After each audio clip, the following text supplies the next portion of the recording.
지금 오늘은 히브리서 4장 14절부터 히브리서 3강을 시작하도록 하겠습니다. 이제 제목을 보시면 알겠지만 큰 대제사장이신 예수라는 그 타이틀로 붙어 있고요. 14절부터 보도록 하겠습니다. 그러므로 이 그러므로라는 이 접속사를 우리가 잘 봐야 되는데요. 그러므로 우리에게 큰 대제사장이 계시니 승천하시니 곧 하나님의 아들 예수시라. 우리가 믿는 도리를 굳게 잡을지어다. 우리가 믿는 도리를 굳게 잡을지어다라고 이렇게 얘기하는 것들이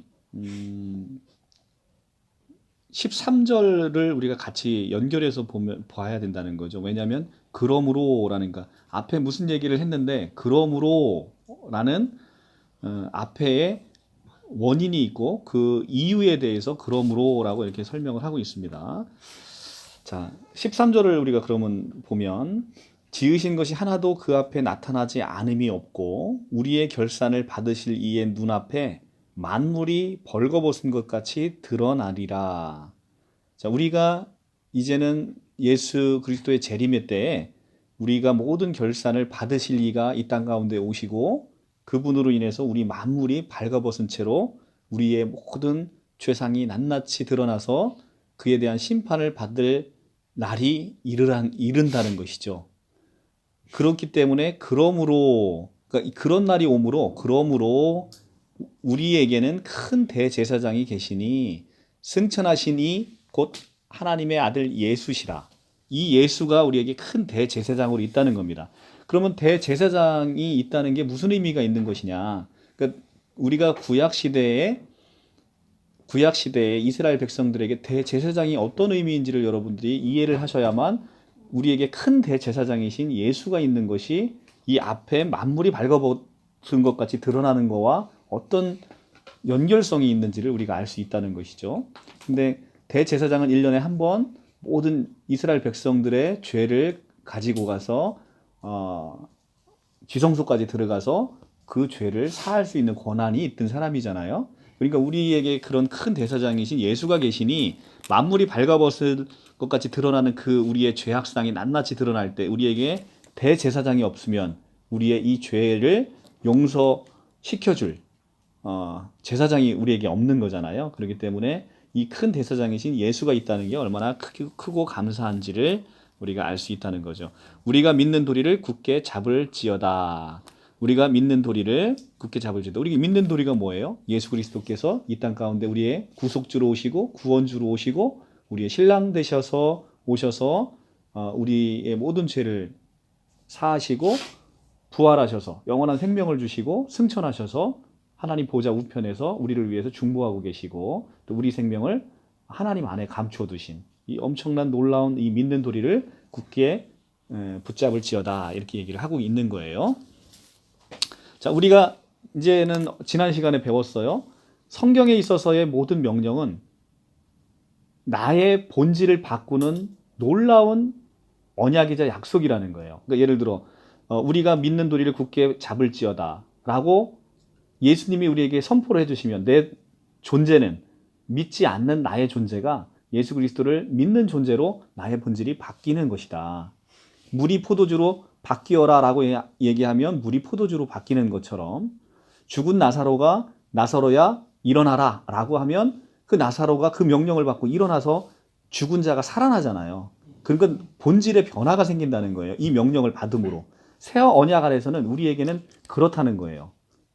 무슨 얘기인지 아시겠죠? 그러니까 우리에게 있어서 살인하지 말라라고 명령이 내려지면 옛 언약 아래서는 우리가 살인하지 말아야 되는 율법을 지켜야 되는 사람으로 그런 사람으로 남게 되는 것이고 그것이 우리의 숙제로 남게 되는 것인데 새 언약 아래서는 살인하지 말라라고 명령하면 그것은 나의 본체에 대해서 하나님이 말씀하시므로 내 본체는 이제는 더 이상 살인하지 않는 존재로 만들어 주실 거구나 라고 우리가 믿는 거예요. 그러면 그 믿음으로 물이 포도주로 변하는 것처럼 내가 살인하지 않는 존재로 바뀌어 버리는 것이다. 나의 존재가 무엇 때문에? 그 명령 때문에 예수 그리스도의 그 명령과 언약 때문에 내가 그 존재로 바뀌는 것이다. 그래서 여기서도 우리가 믿는 도리를 굳게 잡을지어다 라고 얘기를 하면 우리가 그런 믿는 존재, 예수 그리스도를 믿는 존재로 우리의 본질이 바뀔 것이다 라는 것을 우리가 새 언약 아래서는 그렇게 신앙생활하는 거고, 그것이 바로, 그러니까 그게 좋은 소식이라는 거예요. 그게 바로 복음이라는 거. 복음이 뭐예요? 좋은 소식인 거예요. 복음이 어려우면 이게 좋은 소식이 될 수 없잖아요. 그죠? 새 언약 아래 지난 시간에 기억을 더듬어 보면 예수께서 오셔서 우리한테 더 놀라운 율법의 요구를 요구하십니다. 그죠? 구약 시대는 살인하지 말기, 사람만 죽이지 않았으면 됐어요. 근데 지금은 미워하는 자는 다 살인하는 자래요. 더 놀라운 계명을 우리에게 주셨는데 이 계명이 쉽대요.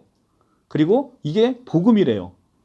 이게 어떻게 복음이겠어요? 이 어려운 걸, 숙제를 우리에게 주셨는데 본인이 하시고 이루신다는 것이기 때문에 이게 쉽고 이게 복음이라는 거예요. 그러니까 모든 것들을 새 언약 안에서 이해하지 않으면 우리는 아직도 새 언약을 주셨는데 옛 언약 안에서 우리가 불쌍하게 신앙생활 하시는 분들이 너무너무 많다는 거죠. 우리는 새 언약 안에서 있는 백성이기 때문에 새 언약 안에서 신앙생활하고 그 안에서 은혜를 누리며 살아가야 되겠죠. 그죠? 15절, 우리에게 있는 대제사장은 우리의 연약함을 동정하지 못할 리가 아니요. 그렇죠. 왜 그렇죠? 성육신하셔서 하나님이신 그분이 이 땅 가운데 오셨잖아요. 이게 성육신이 얼마나 놀라운 건지 모르는 거예요. 우리의 연약함을 동정하지 못할 이시가 아니요 모든 일에 우리와 똑같이 시험을 받으신 이로되 죄가 없으시니라. 이게 15절이 아주 유명한 말씀이죠. 그래서 예수께서는 우리를 아시죠. 우리가 마음은 원이로되 육신이 연약하여 할 수 없는 것을 다 아시는 거예요. 우리가 마음은 원이에요. 그런데 누가 죄 짓고 싶은 사람이 누가 어디 있어요? 마음은 원이로되 육신이 연약한 거예요. 근데 그런 모든 것들을 동정하지 못할 리가 아니라는 거죠. 그 똑같은 상황을 다 겪어보셨기 때문에 놀랍다는 겁니다. 그래서 사실 성육신을 우리가 가만히 생각해 보면요, 참 놀라운 게, 여러분, 저는 이제 지난주에 어떤 일이 있었냐면 저희들 그 동료들끼리 그런 얘기를 해서, 참 우주의 삼라만상을 보면 참 너무 신기하지 않냐, 이런 얘기가 나왔어요. 믿지 않는 사람들끼리. 생각해 보면 참 놀라운 거예요. 태양이요, 이글이글 타오릅니다. 근데 저 태양이 지금 몇만 년이 타올랐는데도 저 태양이 꺼지지 않아요. 도대체 저 태양은 뭘 갖고 저렇게 타는지 한결같이 똑같은 에너지를 냅니다. 놀랍지 않아요? 그런 것들이. 근데 그 태양은, 우리가 태양에 조금이라도 가까이 가면 우리는 다 타 죽어요. 지구가 돌다가 일정한 궤도를 유지하지 않고 조금이라도 태양에 가까이 가면 우리는 다 타 죽습니다. 그런데 그 태양보다 몇 수만 배 크신 분이 내 몸에 들어온다는 거예요. 그 태양은 창조주에 비하면 손톱만치도 안 되는, 손톱의 때만치도 안 되는 것인데, 그 태양도 하물며 우리가 그 태양 가까이에 가면 조금만 가까이 가도 타 죽을 것인데, 그 태양보다 수천만 배 크신 분이 이 땅 가운데 오셨고, 이제는 부활 승천하신 후에는 보혜사 성령으로 내 마음 가운데, 내 몸속으로 들어오신다는 거예요. 이게 참, 그게 엄청난 신비고 엄청나게 놀라운 거예요. 이게 그걸 생각해 보시면, 우리는 그냥 우리가 하나님이라는 단어를 인간의 언어 속에, 인간이 언어가 감히 담지 못하는 것들이 있어요. 하나님의 속성과 하나님의 그 놀라움을 어떻게 인간의 그 언어에 감히 담을 수가 있겠어요? 그 놀라움을 담을 수가 없는 거예요. 근데 그분의 어마어마한 것을 우리는 인간의 언어로 조금씩 표현하면서 살 수 있는 것 뿐인 거죠. 근데 어찌됐든 우리는 그 예수라는 그분이 하나님 되시고 창조주 되심인데, 우리가 그것을 미처 깨닫지 못하고 알지 못해서 이렇게 많은 가운데 이단에 미혹되고 그렇게 살아가고 있는 것이죠. 참으로 그 놀라운 거예요. 그래서 하나님께서, 성자 하나님이 이 땅 가운데 성육신 하셨다라는 것은 그 자체로 엄청난 복음인 거죠. 16절, 그러므로 우리는 긍휼하심을 받고 때를 따라 돕는 은혜를 얻기 위해 은혜의 보좌 앞에 담대히 나아갈 것이라. 자, 우리가 긍휼하심을 받고 때를 따라 돕는 은혜를 얻기 위해 은혜의 보좌 앞으로 담대히 나가는 것이죠. 이 은혜의 보좌 앞으로는 어떻게 나가죠?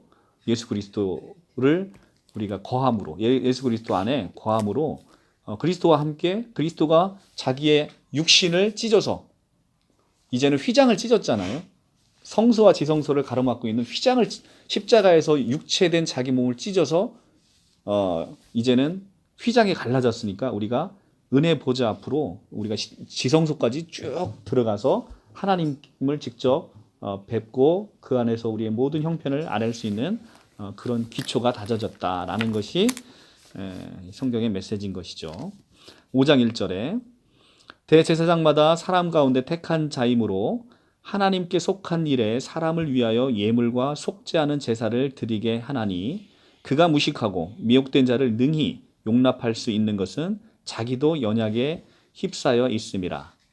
그러므로 백성을 위하여 속죄제를 드림과 같이 또한 자신을 위하여도 드리는 것이 마땅하니라. 자, 이것은 지금 누구에 대한 설명이에요? 예수에 대한 설명이 아니라 예수 이전의 구약 시대의 대제사장에 대한 설명인 거예요. 대제사장의 옛날의 그 육신 아래에서의 대제사장은 백성을 위하여 속죄제를 드릴 때 또한 자신을 위해서도 이렇게 속죄제를 드려야 되는 겁니다. 본인도 인간이기 때문에. 예, 그렇기 때문에 이렇게 드려야 되는데 이제 그 뒤에는 이제 그렇지 않은 대제사장이신 우리 주 예수 그리스도에 대한 설명이 이제 그 뒤에 나오는 거예요. 그래서 이 구약에 있는 모든 것들은 예수께서 앞으로 오셔서 성취할 것에 대한 다 모형이라는 거죠.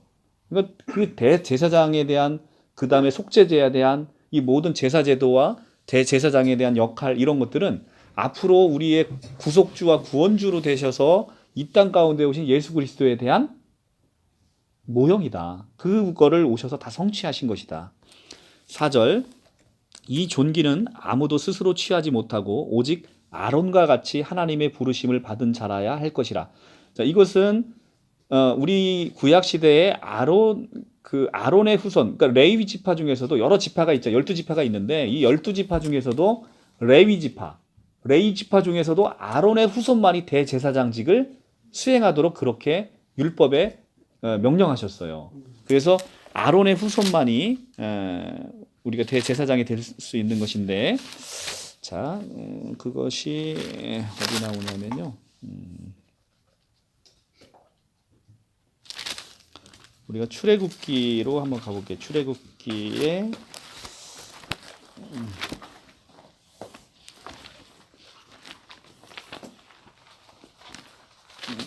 출애굽기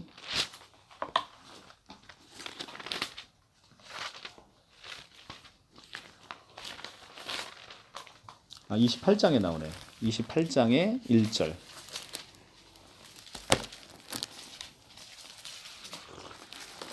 펜 좀 한번 줘. 출애굽기 28장 1절 보면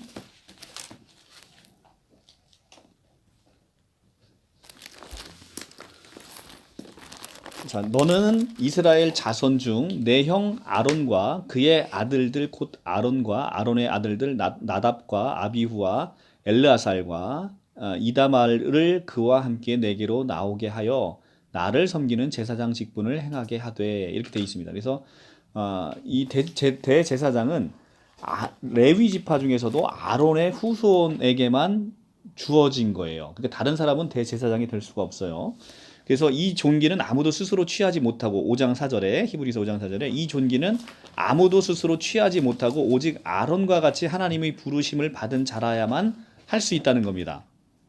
또한 이와 같이 그리스도께서 대제사장 되심도 스스로 영광을 취하심이 아니요 오직 말씀하시니가 그에게 이르시되 너는 내 아들이니 내가 오늘 너를 낳았다 하셨고 또한 이와 같이 다른 데서 말씀하시되 내가 영원히 멜기세덱의 반차를 따르는 제사장이라 하였으니.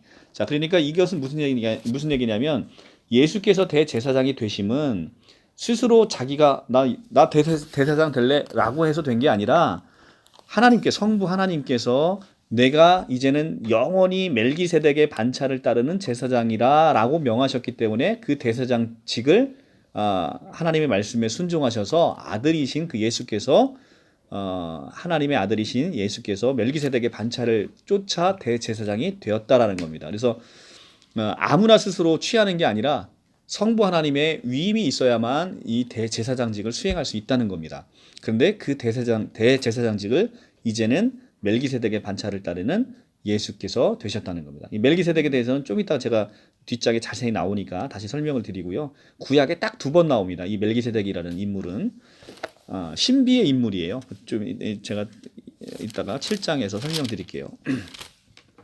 7절 그는 육체에 계실 때에 자기를 죽음에서 능히 구원하실 이에게 심한 통곡과 눈물로 간구와 소원을 올렸고 그의 경건하심으로 말미암아 들으심을 얻었느니라. 자, 그는 육체에 계실 때 자기의 죽음에서 능히 구원하실 이에게 심한 통곡과 눈물로 간구와 소원을 올렸지요. 언제 올렸어요? 예수께서 십자가 죽음의 앞에서 아버지여 할 수만 있다면 이 잔을 내게서 지나가게 해서 내가 이 잔을 이 잔에서 내가 이 십자가의 고통에서 벗어날 수 있게 해달라 기도를 했는데 내 원대로 마시고 아버지의 뜻대로 하옵소서라고 기도를 하셨지요. 그죠? 그래서 이렇게 올렸고 그의 경건하심으로 말미암아 들으심을 얻었느니라.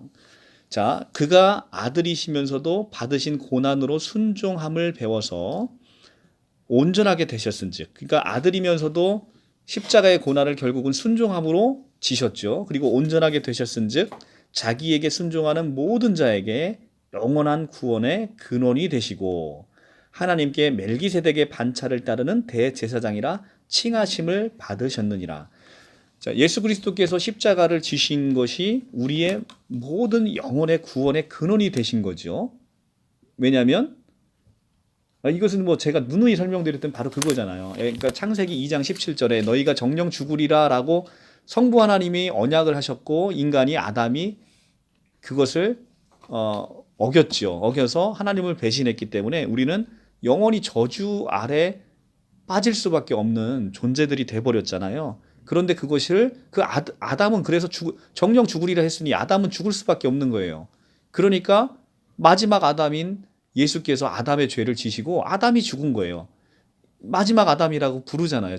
고린도전서 15장 45절에 마지막 아담으로 예수를 불러줬다는 게 너무 귀한 말씀인 거예요. 이 귀한 말씀. 그래서 마지막 아담이기 때문에 그리스도 이후에 우리는 아담이에요, 아니에요? 우리는 이제 아담이 아닌 거예요. 그게 놀랍다는 거예요.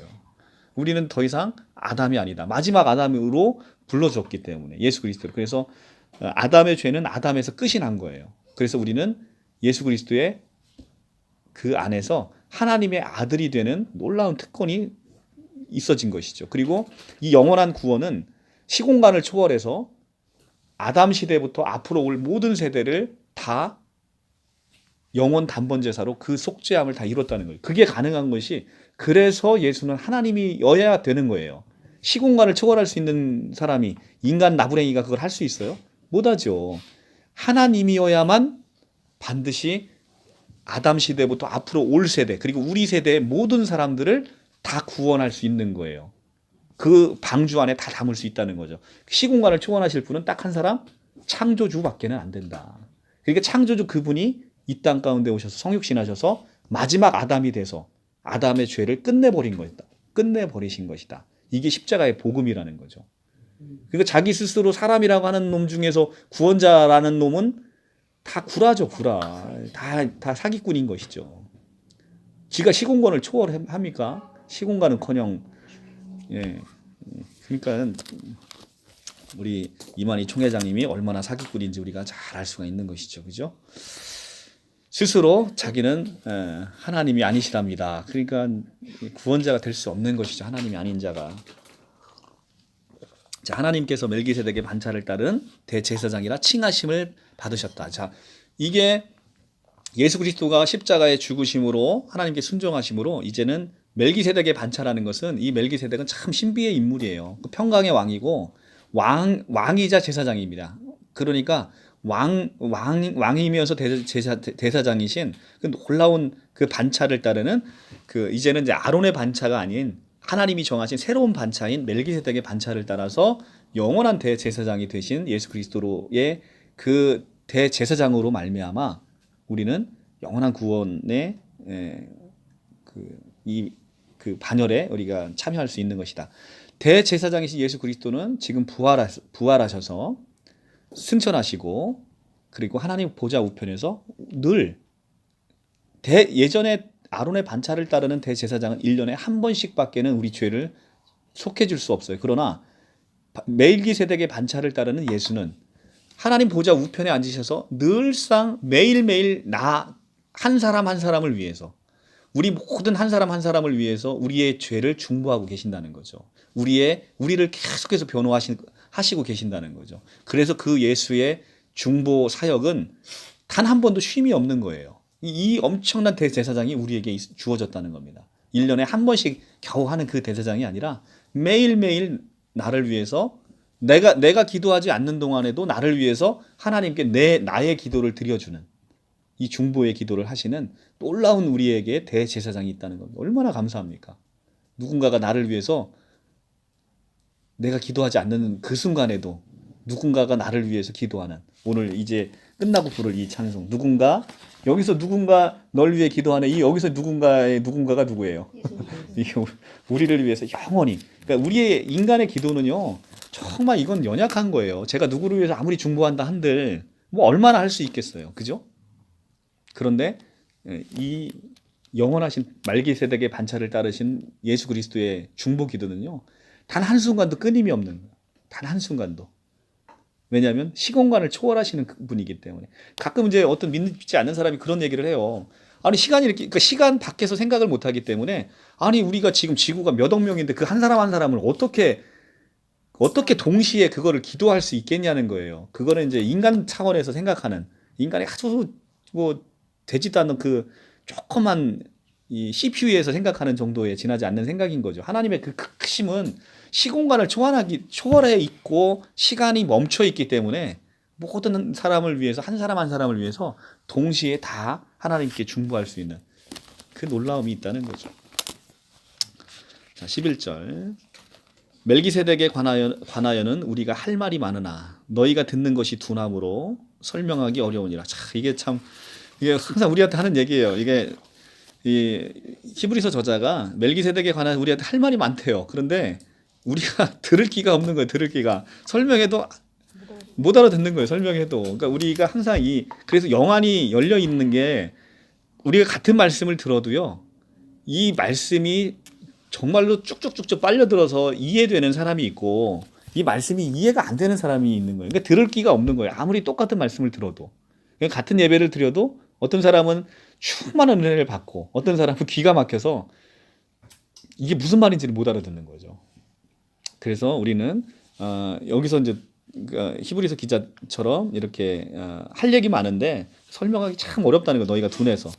때가 오래되었으므로 너희가 마땅히 선생이 되었을 터인데 너희가 다시 하나님의 말씀의 초보에 대하여 누구에게서 가르침을 받아야 할 처지니 단단한 음식을 못 먹고 젖이나 먹어야 할 자가 되었도다. 이거 신랄하게 우리의 형편을 얘기하고 있는 거죠. 우리가 딱 이런 말인 거예요. 그러니까 이미 우리가 많이 배워서, 저 같은 경우도 안 그렇습니까? 이게 제가 15년 가까이 신앙생활 했는데 예수님이 하나님 되시고 창조주 되심을 몰랐으니까 얼마나 어리석고 이 믿음의 말씀의 초보에 있는 거예요. 그죠? 그 15년 동안 세상적으로는 그렇게 똑똑한 위치에 있어도 이 말씀에 귀머거리고 이 맹인이고, 그러니까 계속해서 마태복음, 요한복음에서 예수가 뭘 치료하고 다녀요? 귀머거리하고 맹인을 치료하고 다니시잖아요. 우리가 귀머거리고 맹인인 거죠. 그걸 치료하지 않으면, 귀머거리와 맹인을 치료하지 않으면 말씀이 들리지가 않고 보이지가 않는 거예요. 그러니까 왜 복음서에서 저는 그렇게 그 귀머거리와 맹인들이 많은지는 몰랐었어요. 그게 바로 난지도 모르고. 예, 그랬다는 거죠. 근데 성경이 자기와 상관없다라고 생각하면 이 성경은 자기에게 열리지가 않아요. 이 성경은 모든 게 다 내 말씀인 거예요. 나에 대한 말씀. 그래야 이 성경이 열리는 겁니다. 이는 젖을 먹을 자마다 어린 아이니 의의 말씀을 경험하지 못한 자요 단단한 음식은 장성한 자의 것이니 그들은 지각을 사용함으로 연단을 받아 선악을 분별하는 자들이라. 자, 우리가 에베소서 4장 13절 말씀에 우리가 그리스도의 장성한 분량까지 우리가 커져야 됨을 얘기하고 있어요. 우리는 그리스도의 장성한 분량까지 이르러야만 되는 것이 있고요. 근데 그것은 내 노력으로 되지 않는다는 거예요. 그것은 내가 늘 믿음 가운데 그리스도와 깊은 영적인 교제를 통해서 그리스도께서 내 안에 이루셔야 되는 것들인 거죠. 그래서 우리의 기도는 참으로, 그러니까 놀라운 기도는 뭐냐면 우리가 그리스도께서 우리에게 명령하신 그것을 내 안에서 이루어 달라라고 기도하는 것이 참 놀라운 거예요. 그러니까 그리스도께서 우리에게 이렇게 장성한 분량까지 이루어야 된다라고 얘기를 할 때 그것을 내가 이루어야지라고 생각하는 건 그건 또다시 예더냐 아래 갇혀 있는 거라는 거죠. 우리가 늘 기도할 때는 내 안에 그리스도의 장성한 분량에 이를 때까지 내 안에 그리스도를 조성해 달라라고 기도를 하는 것이죠. 그 주체는 그리스도께서 내 안에서 이루셔야 되는 것이다. 그러니까 내가 할 수 있는 것은 내가 그리스도의 장성한 분량에 이를 때까지 나를 조성해 달라라고 기도하는 수밖에는 우리가 할 것이 없다라는 겁니다. 그러므로 우리가 그리스도의 도의 초보를 버리고 죽은 행실을 회개함과 하나님께 대한 신앙과 세례들과 안수와 죽은 자들의 부활과 영원한 심판에 관한 교훈의 터를 다시 닦지 말고 완전한 대로 나갈지어다. 그러니까 여기 터는 기초를 뜻하는 거예요. 그 기초에만 머무르지 말고 완전한 대로 나아갈지다. 하나님께서 허락하시면 우리가 이것을 하리라. 자, 하나님께서 허락하시면 우리가 이것을 하리라. 그러니까 이게 누가 하시는 거라는 거예요? 하나님이 하신다는 거예요. 하나님이 허락하시면 우리가 이것을이라는 이것은 계속 성장하리라라는 얘기예요. 하나님께서 허락하셔야만 우리가 신앙 안에서 계속해서 그리스도의 장성한 분량까지 성장할 수 있다라는 얘기입니다. 그러니까 우리가 할 거는 뭐예요? 하나님의 허락을 기다리고 기도하는 것이죠. 자, 6장 4절. 한 번 빚을 받고 하늘의 은사를 맛보고 성령에 참여한 바 되고 하나님의 선한 말씀과 내세의 능력을 맛보고도 타락한 자들은 다시 새롭게 하여 회개하게 할 수 없나니 이는 그들이 하나님이 아들을 다시 십자가에 못 박아 드러내놓고 욕되게 함이라. 무서운 말씀인 거죠. 그러니까 하나님의 빚을 받고 하나님의 선한 말씀과 하나님의 복음의 이 참맛을 알고도 다시 타락해서 그리스도를 멀리하는 것은 성경에서의 모든 죄는 그리스도를 믿지 않는 것이 죄라고 말씀드렸어요. 그래서 우리가 다시 예수 그리스도를 그 말씀을 알고도 복음의 세계를 느끼고도 다시 예수 그리스도를 멀리하는 것은 다시는 우리가 회개하게 할 수 없다는 겁니다. 그래서 하나님의 아들을 다시 십자가에 못 박아 드러내놓고 욕되게 함이나 마찬가지인 거예요. 그러니까 복음을 알고도 우리가 복음을 하나님을 배척하는 죄같이 큰 죄가 없는 거예요. 자, 우리가 그 성령 회방은 용서받지 못하는 죄라고 하잖아요. 그래서 우리가 그리스도를 멀리하고 그리스도를 배척하는 것들, 이것이 우리 죄 중에서 가장 큰 죄인 것이다.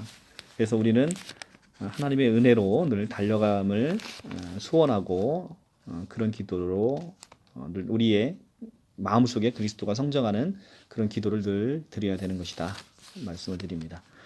자, 7절. 땅이 그 위에 자주 내리는 비를 흡수하여 밭 가는 자들이 쓰기에 합당한 채소를 내면 하나님께 복을 받고 만일 가시와 엉겅퀴를 내면 버림을 당하고 저주함에 가까워 그 마지막은 불사람이 되리라. 자, 그렇죠? 우리가 비를 흡수해서 합당한 채소를 내는 사람은 하나님의 복을 받겠죠. 그런데 우리가 가시와 엉겅퀴를 내면 우리는 늘 저주함과 나중에는 불사름을 당할 수밖에 없어요. 가시와 엉겅퀴는 결국은 불사름을 당할 수밖에 없잖아요. 그런데 우리가 옛 언약의 본성은 늘 가시와 엉겅퀴를 낼 수밖에 없다는 거예요. 우리 본성이. 그러니까 내가 채소를 내는 게 아니라 내 옛 아담 안에 내가 머물러 있으면 우리는 가시와 엉겅퀴를 낼 수밖에 없어요. 자, 창세기로 넘어갈게요. 창세기 3장. 창세기 3장으로 넘어갈게요.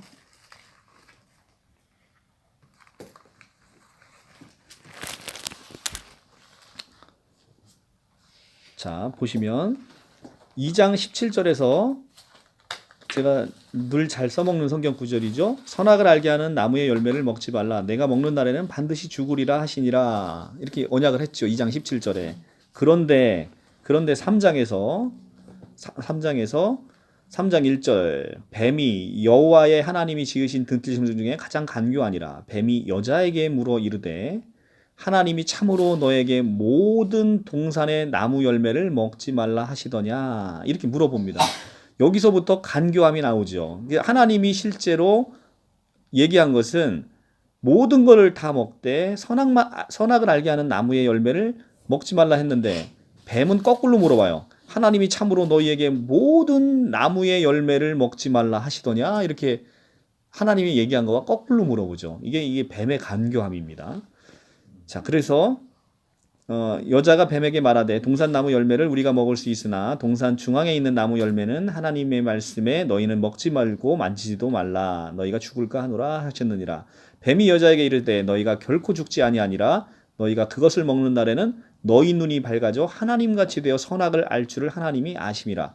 자, 뱀이 꽃이지요. 그러니까 우리가 선악을 알게 하는 나무의 의미는 그것을 먹는 날에는 정녕 너희가 하나님처럼 될 거야 라고 하나님처럼 높아지는 우리의 욕심을 건드린 거예요. 우리의 교만을 건드린 거예요. 그러니까 우리가 하나님처럼 높아지고자 하는 것이 가장 큰 선악을 알게 하는 나무의 가장 큰 저주였던 것이죠. 우리가 하나님처럼 높아지고자 하는 하나님 없이도 우리가 살 수 있는 이 마음을 갖게 하는 것이죠. 그게 바로 선악과의 저주인 거예요. 그래서 그래서 이제 선악과를 따먹은 하와는 결국은 하나님처럼 높아지고자 하는 그런 하나님을 대적하는 대적자가 돼버린 것이죠. 자, 그래서 이제 따먹었어요. 따먹어서 이제 저주를 받고 3장 15절에 이제 원복음인 첫 복음이 생긴 거예요. 이제는 이제 돌이킬 수 없어. 이제 우리는 영영 죽을 수밖에 없잖아요. 3장 15절은 너무너무 중요한 성경 구절인데요. 내가 너로 이 성경 구절은 달달 외우시는 게 좋습니다. 이건 너무 중요한 거예요. 내가 너로 여자와 원수가 되게 하고 내 후손도 여자의 후손과 원수가 되게 하리니 여자의 후손은 내 머리를 상하게 할 것이요 너는 그의 발꿈치를 상하게 하리라 하시고. 자, 이것이 이제는 더 이상 선악을 알게 하는 나무를 먹고 하나님으로부터 멀어진 인간에게 주신 하나님이 처음 우리에게 주시는 복음의 메시지인 거예요. 여자의 후손으로 그 원수가 되게 하고 사탄과 원수가 되게 하고 여자의 후손은 사탄의 머리를 상하게 할 거라는, 사탄을 밟아버릴 거라는 거예요. 사탄을 밟아버릴 것이고 사탄은 여인의 후손의 발꿈치를 상하게 할 것이라는 겁니다. 여인의 후손은 예수 그리스도를 얘기하고 있고 그 다음에 머리를 상하게 하는 것은 사탄 마귀인 것이죠. 여기서 3장에서 뱀을 얘기하는 겁니다. 뱀. 그리고 뱀은 예수 그리스도의 발꿈치를 상하게 한다는 거죠. 발꿈치를 상하게 한다는 것은 십자가에 못 박혀 죽게 하는 것을 예표하고 있는 겁니다. 그런데 이 3장 15절은 요한계시록에 가면 여인의 후손은 사탄의 머리를 밟을 것인데 이 사탄의 머리를 밟는 여인의 후손은 3장 15절에서는 예수 그리스도를 얘기하고 있는데 이 3장 15절이 요한계시록까지 가면 여인의 후손은 우리를 얻으신 예수께서 모든 교회의 백성과 함께 연합된 여인의 후손인 거예요. 그러니까 굉장히 커져 있는 예수뿐만 아니라 예수를 머리로 하고 예수의 몸을 이루는 온 지체인 모든 믿는 성도들이 함께 포함된 거대한 성 예루살렘의 그 족속들인 거예요. 이 여인의 후손이 이 엄청나게 비대해진 여인의 후손이 뱀의 머리를 밟아버리는데 그때 뱀도 커져 있어요. 뭘로 커져 있어요? 용으로. 요한계시록에서는 그래서 3장의 뱀이 요한계시록의 마지막에 가면 용으로 바뀌어 있습니다. 그래서 요한계시록 12장에 뱀과 그 하나님의 여인의 후손과 용이 싸웁니다. 싸서 용이 쫓겨나게 되는 그 요한계시록의 내용이 쭉 성경이 일맥상통해서 이어지는 거예요. 자, 그런데 지금 이제 그걸 설명드리려고 한 게 아니고 그 밑에 보면 그래서 이제 여인의 후손에서 이제 약속을 주시고요. 약속을 주신 다음에 우리에게 어찌됐든 이제는 하나님을 떠나는 고통이 무엇인지를 알려줍니다. 16절에 여자에게 이르시되 내가 내게 임신하는 고통을 크게 더하리니 내가 수고하고 자식을 낳을 것이며 너는 남편을 원하고 남편은 너를 다스릴 것이라 하시고. 자, 아담에게 이르시되 내가 내 아내의 말을 듣고 내가 내게 먹지 말라 한 나무의 열매를 먹은즉 땅은 너로 말미암아 저주를 받고 땅이 저주를 받고 너는 내 평생에 수고하여 그 소산을 먹으리라.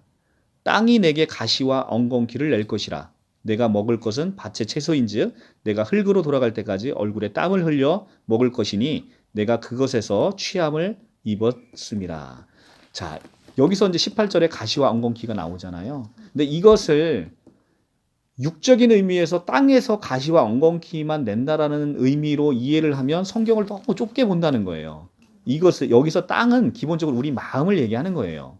그러니까 신천지에서 이거는 똑같이 비유풀이를 이렇게 해요. 그러니까 신천지가 참 놀라운 게 뭐냐면 모든 이단들이 성경의 복음의 말씀의 20%를 흉내낸다고 제가 말씀드렸죠. 그 20% 흉내내는 것이 그가 한 번도 들어본 적이 없는 기성교회 교인들이 그 성경의 복음의 메시지에 참 놀라는 거예요. 여기서의 땅은 물론 땅이 가시와 엉겅퀴를 내는 게 맞죠. 그런데 이 땅은 우리의 마음밭을 얘기하는 겁니다. 그러니까 우리의 본성이 하나님의 이제는 저주로 인해서 우리의 마음밭은 항상 예수 그리스도를 대적하는 가시와 엉겅퀴를 계속해서 낼 수밖에 없다는 거예요. 우리의 본질이 그렇게 타락한 본질이기 때문에. 그래서 우리는 옛 아담 안에 있으면, 그러니까 옛 아담 안에 있으면 우리는 계속해서 수고하는 고통이 필요한 거예요. 해산하는 고통이 필요한 것이고요. 그리고 우리 마음밭은 늘 가시와 엉겅퀴를 내서 우리 마음 가운데 무슨 선한 것이 나올 수가 없는 거예요. 우리 마음밭에 채소가 나올 수가 없는 거예요. 그러니까 우리는 아담이 종결이 되고 마지막 아담으로 아담이 종결이 되고 새 아담이 됐을 때 비로소 우리는 이 가시와 엉겅퀴를 내지 않고 우리가 채소가 나와서 그 채소로 우리가 살 수 있다는 거예요. 그러니까 지금 이제 6장 7절의 말씀, 자 히브리서 6장 7절로 다시 넘어가면 창세기의 말씀이 여기 다시 나오죠. 6장 7절 땅이 그 위에 자주 내리는 비를 흡수하여 밭 가는 자들에게 쓰이기에 합당한 채소를 내면 하나님께 복을 받고 만일 가시와 엉겅퀴를 내면 버림을 당하고 저주함과 함께 마지막에 불사람이 되리라. 자 그러면 우리가 아담 아래 머물러 있으면 옛 아담 아래 머물러 있으면 우리는 가시와 엉겅퀴를 낼 수밖에 없는 존재임을 우리가 고백을 해야 된다는 거죠. 그래서 우리가 합당한 채소를 내려면 어떻게 해야 되는 거예요? 우리가 새 아담으로 태어나서 새 아담 아래서 그리스도께서 내려주시는 그 비로 우리는 우리 안에 채소가 날 수 있도록 그렇게 기도하는 수밖에는 방법이 없다는 거예요. 그러니까 나의 본질이 바뀌지 않고서는 우리는 합당한 채소가 날 수가 없다는 겁니다. 이것을 보는 것이 바로 이것이 복음이고 이것이 새 언약 아래서 우리에게 주시는 큰 메시지인 거예요. 그러니까 우리의 본질을 보도록 하는 것이 바로 성경이라는 거죠. 우리의 본질이 과연 무엇이냐? 너희의 본질을 과연 너희가 할 수 있느냐? 너희는 할 수 없다는 거예요. 우리의 옛 아담의 본성으로는 아무것도 할 수 없다라는 게 성경의 가장 큰 메시지인 거예요.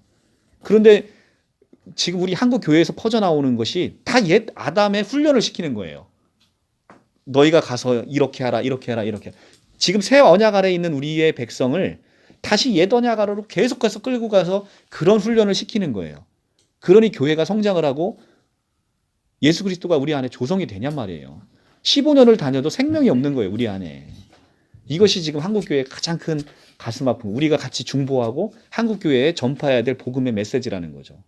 그리고 세상 밖으로도 이 엄청난 복음의 메시지를 울려 퍼져서 해야 된다는 것이죠. 이게 바로 복음의 메시지인 것이죠. 잠깐 쉬었다 할까요? 너무 빠른가요? 잠깐 쉬었다 하시죠. 네, 잠깐만요. 계속 하겠습니다. 6장 9절. 사랑하는 자들아 우리가 이같이 말하나 너희에게는 이보다 더 좋은 것 곧 구원에 속한 것이 있음을 확신하노라. 자, 이게 보십시오. 앞부분 지금 우리 박 집사님 말씀하신 대로 하나님의 말씀을 듣고 타락한 자 다시 회롭게 해서 회개할 수 없나니 지금 이렇게 지금 얘기하고 있고요. 그다음에 가시와 엉겅퀴를 내면서 이제 불사람을 당하게 된다. 이런 얘기를 지금 막 겁나는 얘기를 막 하잖아요. 그런데 9절에 딱 얘기하시잖아요. 사랑하는 자들아 우리가 이같이 말하나 너희에게는 이보다 더 좋은 것 곧 구원에 속한 것이 있음을 확신하노라 라고 하면서 이 히브리 기자가 복음을 전하고 새 언약 아래에 있는 우리가 얼마나 더 좋은 구원을 가지고 있는지를 이제는 우리에게 얘기해 주고 있는 거예요. 하나님은 불의하지 아니하사 너희 행위와 그의 이름을 위하여 나타낸 사랑으로 이미 성도를 섬긴 것과 이제도 섬기고 있는 것을 잊어버리지 아니하시느니라. 자, 이미 성도를 섬긴 것과 이제도 섬기고 있는 것을 잊어버리지 아니하시느니라. 자, 우리가 시간 안에서 그리스도께서는 2000년 전에 이미 우리를 위해서 십자가에 달려 죽으시고요. 부활하셨어요. 그런데 우리는 이 부활의 개념을 사건으로 이해한다는 거예요. 이 사건이 아니고, 자, 부활은 보셨어요? 예수님이 살아나셨어요. 살아났다는 것은 사건이 아니라 살아나셨다면 지금도 살아 계시는 거 아닙니까? 그죠? 살아나셨는데 그 사이에 또 죽었을 리는 없을 거 아닙니까? 살아 계셨으면 지금도 살아 계시다는 거예요. 그러면 내가 부활했다라는 사건을 믿을 때는 지금도 살아 계셔서 내 기도를 들으시고 나를 위해서 성부 하나님께 대제사장으로서 중보하시는 그 일을 왜 우리가 믿을지 못하냐는 거예요. 부활은 믿으면서 부활을 사건으로 이해하니까 지금도 살아계시다라는 그 사실을 우리가 쉽게 믿지 못하는 거예요. 부활하셨다는 걸 믿으면 지금도 살아계심이 함께 믿어져야 될 것이고, 지금도 우리를 위해서 계속해서 우리를 섬겨주시는 대제사장이 계시다는 것을 우리가 믿을 수 있다는 겁니다. 우리가 간절히 원하는 것은 너희 각 사람이 동일한 부지런함을 나타내어 끝까지 소망의 풍성함에 이르러 게으르지 아니하고 믿음과 오래 참음으로 말미암아 약속들을 기업으로 받는 자들을 본받는 자 되게 하려는 것이니라. 자, 우리가 간절히 원하는 것은 우리가 소망의 풍성함에 이르는 거예요. 그래서 이 소망은 결국 뭐예요? 우리의 소망은 예수 그리스도이신 거죠. 예수 그리스도를 우리가 풍성하게 얻고 이 예수 아래서 예수께서 하신 약속을 기업으로 받는 자들을 본받는 자 되게 하려는 것이다 라는 것입니다. 그래서 우리는 예수 그리스도의 그 소망의 풍성함으로 나아가서 그리스도께서 약속한 모든 것들, 그리스도께 약속한 모든 것들이 이 성경 안에서 너무 풍성하게 있죠. 로마서에 보면 우리가 하나님의 상속자가 돼서 하나님의 아들로서 하나님의 모든 풍성하심을 다 우리에게 주신다라는 말씀이고, 그리고 우리가 로마서 8장에서 보면 뭐라고 얘기하냐면 우리가 장차 우리에게 있을 우리의 영광은 지금 우리의 고난과는 비교도 할 정도가 아니라는 거예요. 너무 풍성해서 우리에게 장차 올 그 영광은 지금의 우리 고난과는 비교도 되지 않을 만큼 그 풍성하심이 너무 크다는 겁니다. 우리는 그 약속을 믿는 것이죠. 하나님이 아브라함에게 약속하실 때 가리켜 맹세할 자가 자기보다 더 큰 이가 없으므로 자기를 가리켜 맹세하여, 우리는 약속을 할 때 우리보다 뭐 큰 거를 약속을 하잖아요. 야, 너 엄마 아버지 걸 수 있어? 이렇게 얘기하잖아요. 그죠? 우리에게 엄마 아버지는 우리보다 크니까 우리가 네 애미 애비를 걸고서 맹세할 수 있냐라고 얘기할 듯이 하나님은 자기보다 더 크신 이가 없기 때문에 자기를 가리켜 맹세를 한다는 거예요. 그러면 이 맹세는 반드시 이루어진다라는 얘기입니다. 자기를 가리켜 맹세했기 때문에. 이르되, 뭐라고 맹세하셨냐? 이르되 내가 반드시 너에게 복을 주고 복 주며 너를 번성하게 하고 번성하게 하리라 하셨더니 그가 이같이 오래 참아 약속을 받았느니라. 자, 여기서 우리가 이거를 새 언약 아래서 이해를 하셔야 되는데, 내가 너에게 복 주고 복 주며 너를 번성하게 하고 번성하게 하리라 라고 하셨는데, 이것을 우리가 육신적인 것으로 이해를 하면 참으로 성경을 깊이 못 보는 거예요. 내가 복 주고 복 준다라고 얘기를 했더니 세상 복을 얘기해. 내가 돈 많이 받고 내가 잘 살고 잘 먹고 이런 복으로 이해를 하면, 물론 그런 복도 당연히 주시죠. 근데 그런 복으로 이해하면 성경이 너무 적게 이해한다는 거예요. 예수 믿은 12제자 중에 잘 먹고 잘 살고 세상적으로 복 받은 사람이 누가 있어요? 아무도 없죠. 전부 다 예수 믿어서 십자가에 못 박혀 죽고 아주 처참한 인생을 살았죠. 그런데 그들의 그 모든 순교함은 그들의 원함에서 그들이 변화받은 그 놀라운 성령 안에서 이루어진 예수를 위한 그들의 헌신이었던 것이죠. 근데 그러면 내가 반드시 너에게 복 주고 복 주며 너를 번성하게 한다는 건 무슨 얘기냐? 복이 뭐예요? 복이 예수 그리스도예요. 그러니까 예수 그리스도로 복 받고 예수 그리스도로 번성하고 그 다음에 예수 그리스도로 온 땅을 충만하게 하겠다는 거예요. 그러니까 자, 우리가 그냥 쉽게 얘기해서 돈을 갖고 생각해 봅시다. 우리 아버지가 이건희예요. 근데 우리 아버지가 이건희인데 내가 어디 가서 맨날 돈 타령만 하겠어요? 있는 돈도 다 못 쓰고 죽는 사람이? 온 우주의 상속자이신 예수를 내가 품었어요. 내가 그분의 상속자예요. 도대체 그분을 바라는 거 말고 더 바랄 게 뭐 있어요? 우주 만물이 내 건데. 우주 만물이 내 거라는 거예요. 우주 만물이.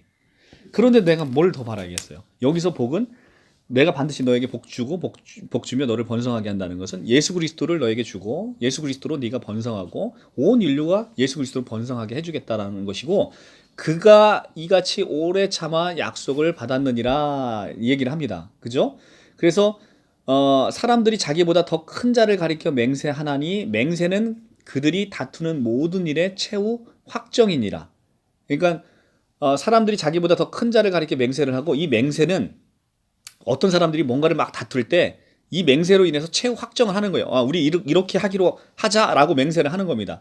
하나님은 약속을 기업으로 받는 자들에게 그 뜻이 변하지 아니함을 충분히 나타내시려고 이 일을 맹세로 보증하셨나니, 이는 하나님이 거짓말하실 수 없는 이 두 가지 변하지 못할 사실로 말미암아 앞에 있는 소망을 얻으려고 피난처를 찾은 우리에게 큰 안위를 받게 하려 하심이라. 우리가 이 소망을 가지고 있는 것은 영혼의 탑 같아서 튼튼하고 견고하여 휘장 안에 들어가니, 그리로 앞서가신 예수께서 멜기세덱의 반차를 따라 영원히 대제사장이 되어 우리를 위하여 들어가셨느니라.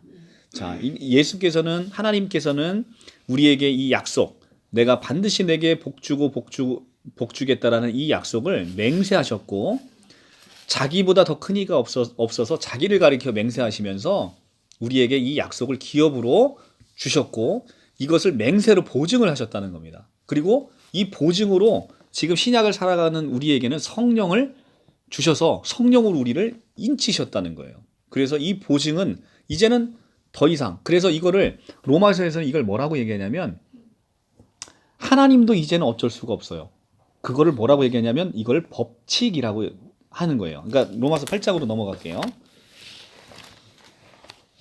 법칙이라고 하는 것은 하나님께서 맹세를 하시고 보증을 해 놓으셔서 이거를 법으로 만들어 놨다는 거예요. 법으로 만들어 놓으면 이제는 그 만드신 이도 이 법의 구속이 돼서 어쩔 수가 없다는 거예요. 그러면 자 보십시오. 8장 1절에, 로마서 8장 1절에, 그러므로 이제 예수 그리스도 안에 있는 자에게는 결코 정죄함이 없나니, 이는 그리스도 예수 안에 있는 생명의 성령의 법이 죄와 사망의 법에서 너희를 해방하였습니다. 자, 예수 안에 있는 자에게는 결코 정죄함이 없는데, 이게 왜 정죄함이 없냐? 생명의 성령의 법, 이 지금 말씀드린 이 하나님의 하신 맹세, 이거라는 거예요. 너희 안에 네가 예수 그리스도 안에 있으면 너는 예수 그리스도 안에 있는 생명의 성령의 법으로 말미암아서 너희가 영원히 정죄받지 않는 법칙을 만들어 놓으셨다는 거예요, 하나님이. 그러니까 이제는 내가 아무리 꼴보기 싫어도 내 안에 그리스도가 보이면, 내가 그리스도의 방주 안에 들어가 있으면 이제는 나를 정죄하고 싶어도 정죄할 수 없게 만들어 놓으셨다는 거예요. 그러니까 대제사장이신 예수께서 우리를 위해서 중보하면 하나님은 그 중보를 들을 수밖에 없게 됐다는 거예요. 그게 대제사장의 엄청난 특권이라는 거예요. 예수님이 누군가를 위해서 이 사람은 벌하지 말아 주십시오라고 중보하는 순간, 이제는 하나님은 그 사람이 너무 꼴보기 싫어. 그 사람이 만약에 설령 그게 이만이라도, 만약에 예수께서 이만희를 위해서 중보를 하면 하나님은 너무 꼴보기 싫어, 이놈이. 그런데도 그것을 정죄할 수가 없다는 거예요. 그것이 맹세로 보증하셨고 그걸 법칙으로 만들어 놓으셨기 때문에. 이 놀라운 거예요. 그러니까 우리 안에 예수의 피가 있느냐 없느냐에 따라서 우리는 이 엄청난 놀라움의 복음의 그 기품으로 들어가는 것이죠. 자, 지금 8장 아예 핀 김에 옆에 17절에 보시면, 8장 17절에 보시면 나오지요. 16절에 성령이 친히 우리 영과 더불어 우리가 하나님의 자녀인 것을 증언하시나니 자녀이면 또한 상속자 곧 하나님의 상속자가 됐다는 거예요. 18절에 가면 생각컨대 현재 고난은 장차 우리에게 나타날 영광과 비교할 수 없도다. 얼마나 크면 이렇게 얘기를 하겠어요. 하나님의 이 상속자가 되신 우리는 이제는 뭐 어마어마한 풍성함을 받고 살아가는 것이죠. 자, 이게 이제 그래서 로마서 8장과 연결해서 이 법칙으로 하나님께서는 이 보증을 맹세하셨다는 거예요. 자, 이제 7장에 이제 드디어 멜기세덱이 나옵니다. 자, 멜기세덱은 창세기 10장 18절 이하에 한 번 나오고요. 시편 110편 4절에 딱 두 번 나와요. 구약 성경에. 신비의 인물이에요. 이 멜기세덱은요. 구약에 나오는 멜기세덱은 모든 신학자들이 공통적으로 예수 그리스도의 현현이라고 보고 있습니다. 그러니까 예수에 대한 예수님이에요. 이 멜기세덱 자체가. 그러니까 너무 신비의 인물이었는데 이게 이제 신약에서 성자이신 예수께서 오신 것이고 그 멜기세덱이 창세기 14장 18절에 이제 나오고 있는 거예요. 창세기에 딱 하나 나오니까 이건 보고 넘어갈게요. 창세기 14장 18절.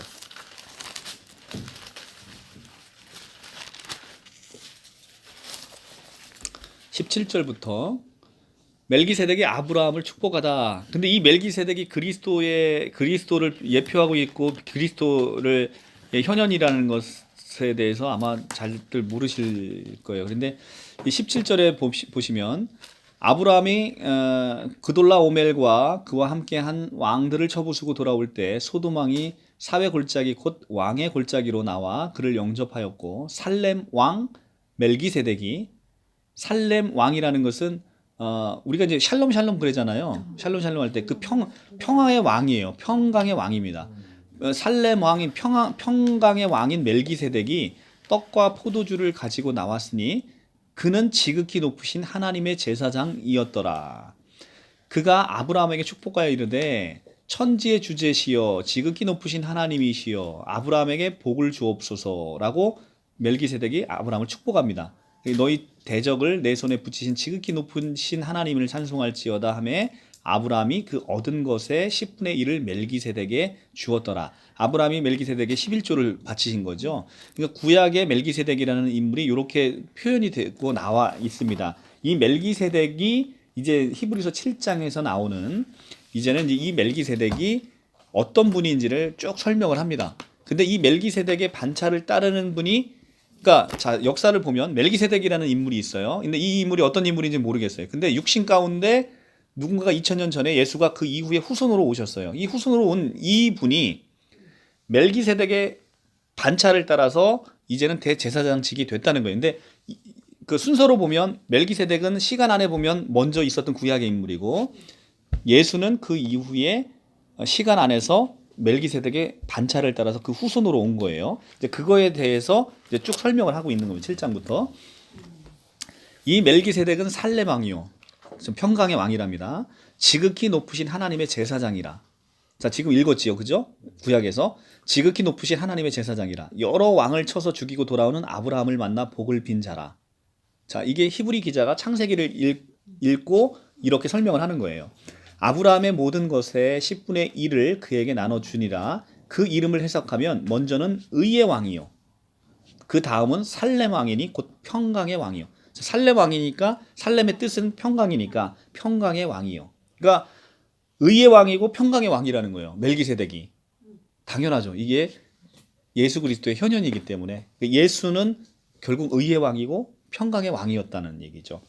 아버지도 없고 어머니도 없고 족보도 없이 시작한 날도 없고 생명의 끝도 없어 하나님의 아들과 닮아서 항상 제사장으로 있느니라.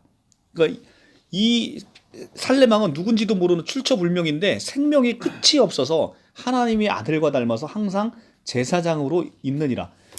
하나님의 아들과 닮은 게 아니라 하나님의 아들인 거죠. 근데 이 멜기세덱이 누군지를 모르니까 마치 하나님의 아들처럼 보였던 거예요. 이들 구약에 있어서의 멜기세덱에 대한 인물은. 그런데 이분은 실제 하나님이셨고 하나님의 아들이셨던 것이죠. 자, 그래서 항상 제사장으로 있느니라. 이 사람이 얼마나 높은가를 생각해 보라.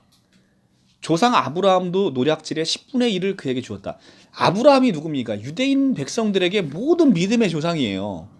근데 아브라함보다도 높은 사람이라는 것으로, 근데 사실은 뭐 지금은 우리는 이제 예수 그리스도의 정체가 누군지를 아니까 이제 이게 이해가 안 가는 건데, 예수님이 돌아가시고 4세기까지도 예수가 누군지에 대한 그 정체성에 대한 논란이 굉장히 있었다는 거예요. 4세기까지 예수가 돌아가시고 나서도. 그런데 그러니까 이스라엘 백성들에게는 설명하기 쉽게는 아브라함을 갖고 설명하면 이분이 얼마나 높은지가 쉽게 이해가 됐던 거예요. 그러니까 지금 읽는 우리는 아니 그래도 창조주고 하나님인데 비교할 게 없어서 피조물 따위인 아브라함과 이 살레망 평강의 왕이신 멜기세덱을 비교를 할까라는 생각을 하지만, 그죠? 그런데 이제 히브리 기자의 이 히브리서를 쓸 때만 해도 예수 그리스도의 정체성에 대해서 상당 사람들은 많은 부분 의심을 품고 있었던 사람도 있다는 거예요. 그러니까 4세기에 나타난 아리우스라는 이단이 예수를 피조물이라고 얘기하는 큰 이단이 발생해서 아타나시우스와 일대 전쟁을 벌이죠. 근데 이제 어찌됐든 예수 그리스도께서 이 얼마나 이제 이 살레망이 얼마나 높은 사람인가를 한번 생각해 보자 이런 얘기예요. 우리 조상 아브라함도 그에게 10분의 1을 주었다는 겁니다. 그리고 레위의 아들들 가운데 제사장의 직분을 받은 자들은 율법을 따라 아브라함의 허리에서 난 자라도 자기 형제인 백성에게서 10분의 1을 취하라는 명령을 받았으나, 자, 이게 무슨 얘기냐면 레위의 아들들이, 아까 레위의 아들들 중에서 아론의 후손들이 제사장의 직분을 계속 했다고 그랬잖아요. 대제사장을. 그런데 그 직분을 받은 자들도 율법에 따라서 아브라함의 허리에서 난 자라도 자기 형제인 백성들에게 10분의 1씩을 다 받으라고 합니다. 왜냐하면 아론의 후손들은 일을 안 해요. 제사장직만 수행하기 때문에 아브라함의 허리에서 난 자들에게 다 명령을 해서 이 사람들에게 10분의 1씩 가져오라고 해서 이 대제사장을 먹입니다. 그런데 레위 족보에 들지 아니한 멜기세덱은 아브라함에게서 10분의 1을 취하고 약속을 받는 그를 위하여 복을 빌었나니 논란의 여지 없이 낮은 자가 높은 자에게서 축복을 받느니라. 자, 레위 족보에 들지 아니한 멜기세덱은 아브라함에게서 10분의 1을 취하여 약속을 받은 그를 위하여 복을 빌었나니, 이 멜기세덱이 아브라함에게 10분의 1을 취하고 아브라함을 복을 줍니다. 근데 논란의 여지 없이 낮은 자가 높은 자에게 축복을 받는 거잖아요. 그러니까 이 멜기세덱이 얼마나 크신 분이고 얼마나 높으신 분인지를 우리가 알 수 있다는 거예요. 또 여기는 죽은 자들의 10분의 1을 받으나 저기는 산다고 증거를 얻은 자가 받느니라. 여기는 여기는 죽을 자들이 10분의 1을 받으나 저기는 산다고 증거를 얻는 자가 받느니라. 이게 무슨 얘기냐면 멜기세덱은 평강의 왕이고 의의 왕이에요. 그리고 지금 이 멜기세덱의 반차를 쫓아서 오시는 예수님은 우리에게 생명, 그러니까 하나님만 갖고 있는, 삼위일체 하나님만 갖고 있는 꺼지지 않는 영원한 생명, 그러니까 우리에게 영원히 사는 그것을 증거하는 사람이란 말이죠. 그리고 우리에게 그 생명을 가져다 주는 사람이에요. 이분이 주는 것은 실로 우리가 아브라함과 아브라함의 후손이었던 그 12지파의 레위 족속, 그리고 아론 지파에 속하는 그 대제사장과는 비할 바가 못 된다는 거예요. 또한 10분의 1을 받는 레위도 아브라함으로 말미암아 10분의 1을 바쳤다고 할 수 있나니, 이는 멜기세덱이 아브라함을 만날 때 레위는 이미 자기 조상 허리에 있음이라. 자, 이게 무슨 얘기냐면요, 10분의 1을 받은 레위는 10분의 1을 누구한테 받아요? 그 백성들에게 받잖아요. 그 족속들에게. 아브라함으로 말미암아 10분의 1을 바쳤다고 할 수 있나니, 자, 실제 바친 건 아닌데 바쳤다라고 할 수 있다는 거예요. 왜 그러냐? 멜기세덱이 아브라함을 만날 때 레위는 이미 자기 조상 아브라함의 이 생식기 안에 있었다는 거예요. 이 후손이니까 허리에 있음이라는 것은 그 생식기 안에 결국은 아브라함이 낳고 나니까 나중에 뒤에 보니까 레위가 있는 거예요. 레위를 낳은 거잖아요. 레위를 나니까 그때 이미 아브라함을 만날 때 이미 레위가 아브라함 속에 태어날 후손으로 있으면서 멜기세덱에게 11조를 바쳤다는 거예요. 그러니까 11조를 받는 자가 아브라함이 11조를 드림으로 그 후손인 모든 사람들은 다 11조를 바친 셈이 됐다는 거예요. 아브라함이 멜기세덱한테. 그렇죠. 멜기세덱한테. 자, 다시 자, 여기 멜기세덱이 있어요. 멜기세덱이 있고 아브라함이 있어요. 아브라함이 이렇게 11조를 바치잖아요. 바칠 때 이 아브라함은, 그러니까 우리가 시간 안에서만 생각하면 이게 이해가 안 가요. 시간 안에서는 아브라함이 바친 거예요, 멜기세덱에게. 그러니까 이 사람이 훨씬 높다는 거예요. 네. 그런데 요 시간을 조금 더 흘러가면 아브라함이 이삭을 낳고 이삭이 야곱을 낳고 야곱이 12아들을 낳잖아요. 12아들 중에 레위가 있잖아요. 네, 이 레위가 아브라함에 태어나지 않았지만 아직 요 안에 이렇게 정자로 있다는 거예요. 정자로.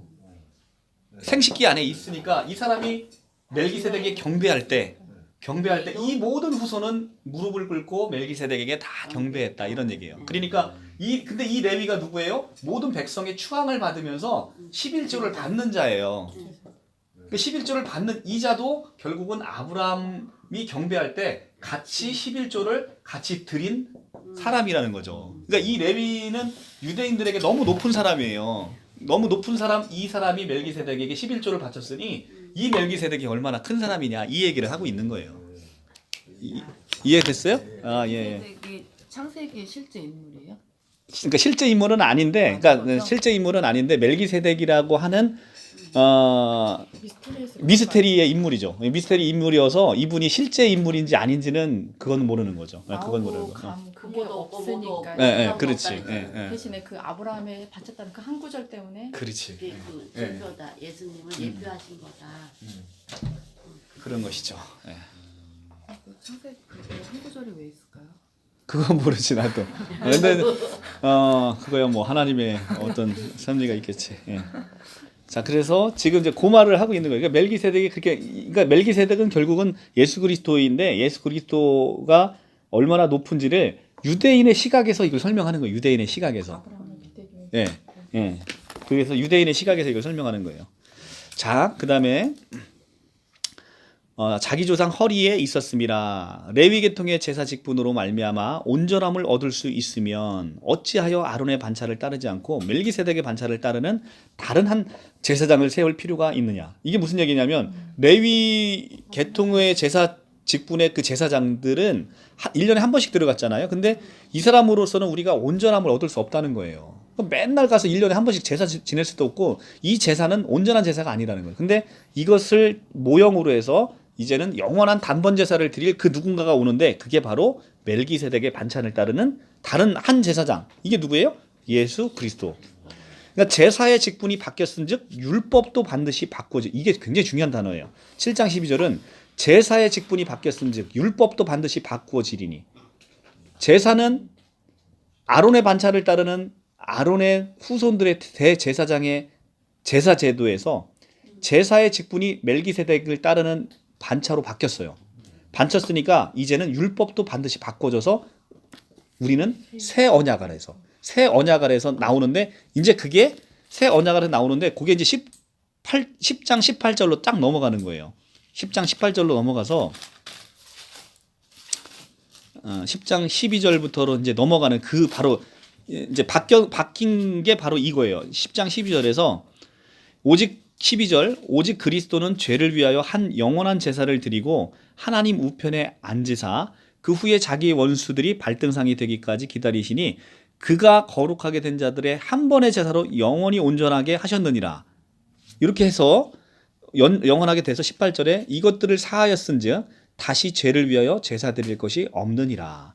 자, 이제는 제사 직분이 바뀌어서 우리는 이제는 속죄제를 다시는 드릴 필요가 없다는 거예요. 속죄제를 드릴 필요가 없고 10장 6절에 거기 보시면 이제 여기 나오잖아요. 번제와 속죄자는 기뻐하지 아니하시니 번제제와 속죄제는 기뻐하지 아니하시니 8절에 위에서 말씀하시길 주께서는 제사와 예물과 번제와 속죄는 원하지 아니하시고 기뻐하지도 아니하신다 하셨고 자, 그렇죠? 그러니까 우리는 이제는 우리의 번제와 속죄제와 이런 제사를 원하는 게 아니라 이제는 하나님의 긍휼과 하나님의 은혜를 사모하면서 새 언약 아래에서 그리스도를 누리면서 그 안에서 평안하게 살아가는 이 새 언약, 이것을 기뻐하신다는 거예요.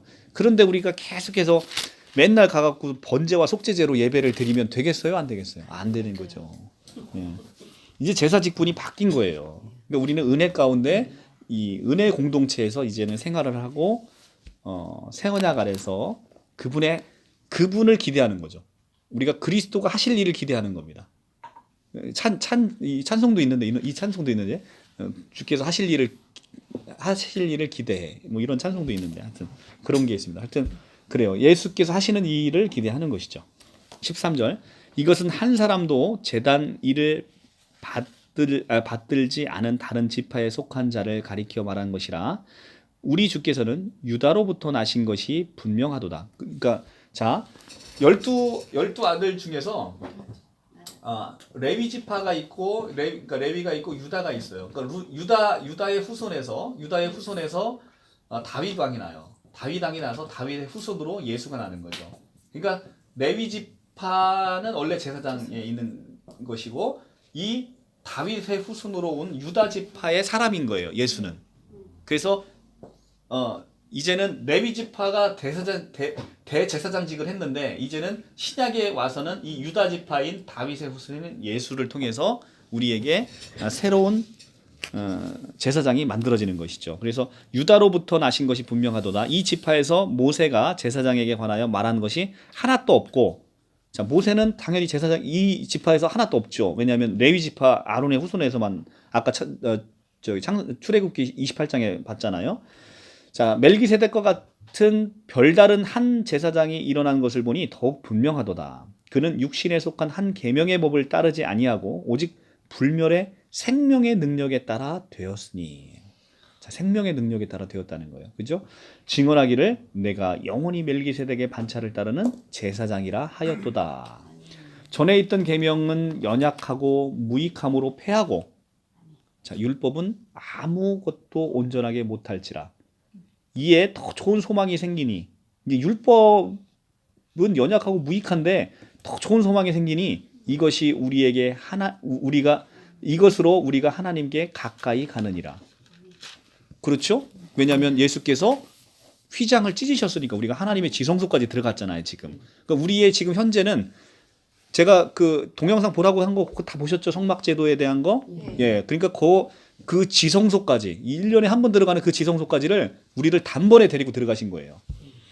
또 예수께서 제사장이 되신 것은 맹세 없이 된 것이 아니니 그들은 맹세 없이 제사장이 되었을 때 오직 예수는 자기에게 말씀하신 이로 말미암아 맹세로 되신 것이라.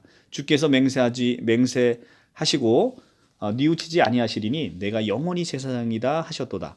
이와 같이 예수는 더 좋은 언약의 보증이 되셨느니라. 제사장이 된 그들의 수요가 많은 것은 죽음으로 말미암아 항상 잊지 못함이로되 예수는, 자, 그렇죠? 아론의 후손의 제사장들은 많을 수밖에 없잖아요. 왜냐하면 다 육신의 삶이 짧으니까. 그러니까 수요가 많음은 죽음으로 말미암아 항상 잊지 못하기 때문인데 예수는 영원히 계심으로, 자, 예수는 부활하셨어요. 부활하신 그 생명은 영원히 죽지 않는 생명이에요. 그렇기 때문에 예수는 영원히 계심으로 그 제사장의 직분은 갈리지도 않는다는 거예요. 딱 한 명밖에 없다는 거예요. 그러니까 다른 어떤 미친놈이 지가 구원자고 지가 보혜사고 이런 얘기를 하는 놈은 요 7장 24절을 모르는 거죠.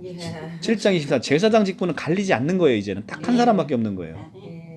그러므로 자기를 힘입어 하나님께 나아가는 자들을 온전히 구원하실 수 있으니 이는 그가 항상 살아계셔서 그들을 위하여 간구하심이라. 자, 그가 항상 살아계셔서 그들을 위해서 간구하신답니다. 이게 바로 대제사장의 중보 사역인 거예요. 대제사장이신 예수께서. 그러니까 지금도 살아계시는 거예요, 죽으신 거예요? 살아계시는 거예요. 항상 살아계시는 거죠. 자, 항상 살아계셔서, 자, 이러한 대제사장은 우리에게 합당하니 거룩하고 악이 없고 더러움이 없고 죄인에게 떠나 계시고 하늘보다 높이 되시니라. 그는 저 대제사장들이 먼저 자기 죄를 위하고 다음에 백성의 죄를 위하여 날마다 제사 드리는 것 같이 할 필요가 없으니 이렇게 하는 사람은 누구예요? 아론의 후손을 따르는 옛 율법의 대제사장들. 이런 사람 같이 할 필요가 없으니 이는 그가 단번에 자기를 들여 이루셨습니다. 그러니까 예수 그리스도의 십자가의 죽음이 얼마나 영원 단번 제사인지를 우리가 알 수 있는 거예요. 율법은 약점을 가진 사람들을 제사장으로 세웠거니와 율법 후에 하신 맹세의 말씀은 영원히 온전하게 하신 아들을 세우셨느니라. 그러니까 이 아들을 인해서 영원 단번 제사를 다 이루셨다는 거예요. 영원 단번 제사를 다 이루셨기 때문에 그 예수 그리스도의 이 십자가의 보혈은 얼마나 놀라운 거예요. 이 영원 단번 제사로 최초의 사람 아담부터 앞으로의 태어날 우리의 후손까지를 영원 단번 제사로 다 속죄함을 이뤘다는 거죠. 이게 바로 하나님의 보혈이니까 가능하다는 거예요. 우주적 보혈인 거예요. 그러니까 우리가 태양이 크잖아요.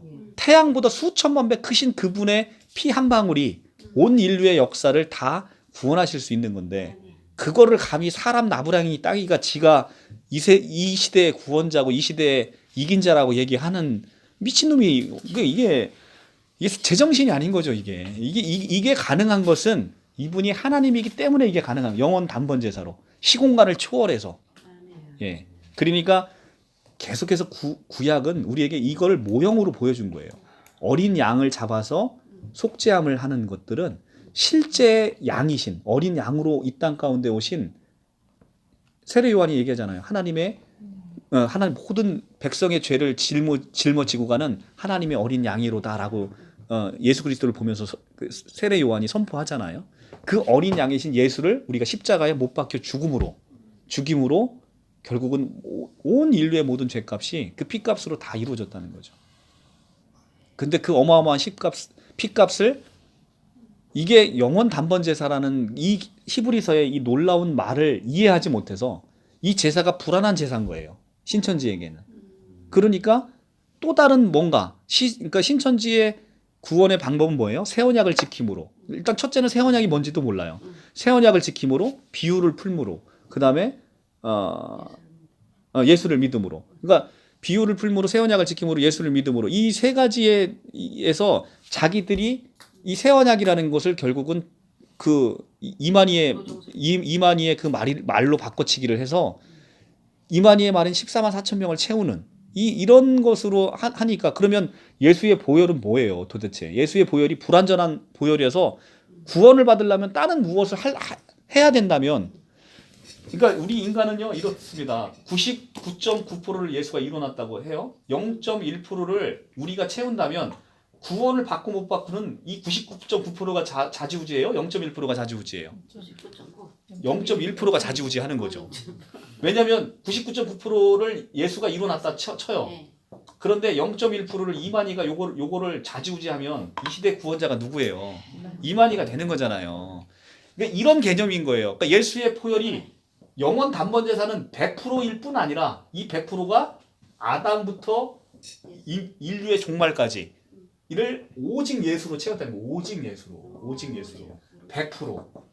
그런데 이거를 99.999%라고 하더라도 0.0001%를 누군가가 채워야 된다면 그 사람이 구원자가 되는 거예요. 이게 사악한 교리죠. 그러니까 우리는 예수 그리스도가 이 100%의 보혈이라는 것을 이 히브리서가 지금 얘기를 해주는 거예요. 영원 단번 제사로 모든 것이 이제는.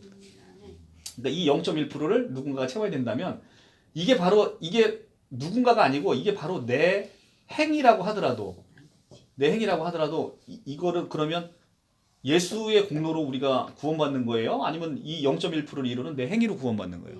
내 행위로 구원받으니까 나의 공로로 구원받으니까 신천지인들 얼마나 교만해요. 참 교만합니다. 지들이 전도해서 지들 행위로 구원받는 거예요. 성경에서 언제 우리가 행위로 구원받는 게 어디 있습니까? 행위에서 구원받는 게 아니니 누구든지 자랑하지 하기 못하게 하려 함이라. 이렇게 얘기하잖아요. 우리의 구원은 선물인 거죠. 거저 주시는. 왜 거저 주는 거예요? 100%니까. 100%를 누가 일어났으니까? 예수가 일어났으니까 그래서 우리는 이걸 선물이라고 하고 은혜 구원이라고 하는 거예요. 이것은 행위에서 난 것이 아니니 누구든지 자랑하려 하지 못하게 하려 함이라. 에베소서 2장 8절 말씀이잖아요. 그죠? 근데 성경이 다 이렇게 일맥상통하잖아요. 다. 계속해서 그 얘기를 하고 있는데 우리는 딴 거를 가르쳐도 아멘 하는 이런 띨띨한 이 짓을 하고 있으니 이게 우리가 얼마나 복음에서 멀어져 있는 거예요. 그게 바로 그렇게 빠져 있는 백성이 200만이래. 200만. 이게 말이 되는 거예요? 도대체 한국 교회는 뭘 가르쳤냐는 거예요. 이게. 그 얘기를 안 해서 이 조금이라도 한마디만 해도 던져서 이런 일을 귀가 참 깝깝합니다. 그죠? 자, 이제 8장부터는 진짜 어마어마합니다. 8, 9, 10장은요. 이 히브리 8, 9, 10, 11장. 이건 히브리서 중에 가장 진짜 이게 뭐 11장은 믿음장이고요. 8, 9, 10장부터는 어마어마한 게 있습니다. 자, 오늘 8장 조금만 하고 8장까지만 하고 끝납시다. 8장. 지금 우리가 하는 말의 요점은 이러한 대제사장이 우리에게 있다는 것이라. 자, 지금 우리가 하는 말의 요점. 앞에서 이제 7장에서 이제 계속 영원 단번제에서 얘기하잖아요. 이 말의 요점은 이러한, 그러니까 앞에서 멜기세덱이라는 사람을 표현하면서 이 사람이 얼마나 높은 사람이고, 그리고 이 사람이 레위를 포함해서 아브라함의 경배를 받은 사람이고, 이런 어마어마한 그 대제사장이 우리에게 있다는 것이다 라는 거를 이제 지금 그게 이거의 요점이라는 거예요. 그는 하늘에서 시극히 크신 이의 보좌 우편에 앉으셨으니 성소와 참 장막에서 섬기는 이시라. 자, 모형인 성소와 이 장막이 아니라 참 장막이라는 거예요. 참 장막에서 섬기는 이시라. 이 장막은 주께서 세우신 것이요 사람이 세운 것이 아니니라. 이것은 결국은 이 참 장막은 나중에 요한계시록에서 거대한 성 예루살렘으로 나중에 나타나는 것이죠. 우리와 함께 지어지는 성전인 거예요. 이 성소는 대제사장마다 예물과 제사 드림을 위하여 세운 자니 그러므로 그도 무언가 드릴 것이 있어야만 할지니라. 예수께서 만일 땅에 계셨더라면 제사장이 되지 아니하셨을 것이니 이는 율법을 따라 예물을 드리는 제사장이 있음이라. 그들이 섬기는 것은 하늘에 있는 것의 모형과 그림자라. 모세가 장막을 지으려 할 때 지으심을 얻은 것과 같으니 이르시되 삼가 모든 것을 산에서, 여기서 사는 신의 산입니다. 산에서 내게 보이던 본을 따라 지으라 하셨느니라. 처음에 이 성막을 지을 때 그렇게 지었지요. 그러나 이제 그는 더 아름다운 직분을 얻으셨으니 그는 더 좋은 약속으로 세우신 더 좋은 언약의 중보자시라. 그러니까 더 좋은 약속은 새 언약이죠. 더 좋은 약속으로 세우신 더 좋은 언약, 이게 새 언약입니다. 새 언약의 중보자시라는 거예요. 저 첫 언약이 무음하였다면 둘째 것을 요구할 일이 없으려니와. 첫 언약이 무음하지 않다는 겁니다. 첫 언약은 뭐예요?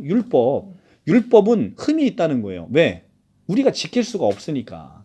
우리에게 시내산에서 모세가 장막을 짓고서 시내산에서 우리에게 하나님으로부터 언약을 받아서 이걸 우리에게 줬는데 그게 첫 언약인데 그게 바로 율법이에요. 613가지 돌판에 새긴 거. 그런데 이 돌판에 새긴 이 첫 언약이 흠이 많다는 겁니다. 누구도 이걸 지킬 수 있는 인간인 단 한 명도 없다는 거예요. 그래서 둘째 것을 요구할 일이 생겼다는 겁니다. 그 둘째 것이 뭐예요? 새 언약.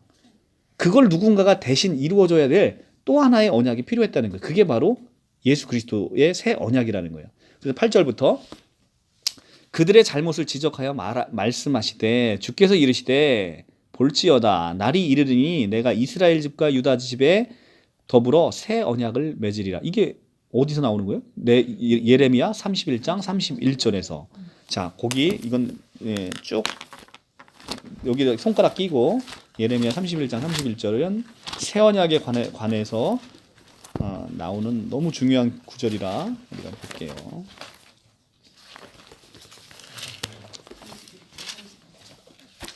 천백이 쪽. 1102쪽.